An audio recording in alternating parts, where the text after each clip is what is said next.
যেই দেশে ধর্ষকের পক্ষে উকিল পাওয়া যায় ওই দেশে পইরা লেখা জজ হয়ে কোনো লাভ নেই।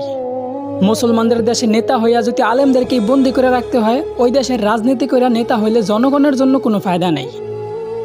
৯৫ ভাগ মুসলমানের দেশে যদি মুসলমানদের কষ্টগুলাই তুলে ধরা না যায়, ওই দেশে নামি দামি সাংবাদিক হইয়াও কোনো লাভ নেই। বলি জাকাত না দিয়া সুদ খাইতে খাইতে দেশটারে করছো ছারখার। এখন সূর্যের তাপ গায়ে লাগে তাই তোমাদের বৃষ্টির দরকার। আলেমদেরকে বন্দি করে আবার আলেমদের মাধ্যমে আল্লাহর কাছে বৃষ্টি কামনা করলা। বিষয়টা এমন হইল না যে কোনো এক ফল গাছের গোড়া কাইটা ফালাইয়া সেই গাছ থেকেই আবার ফলের আশা করলা।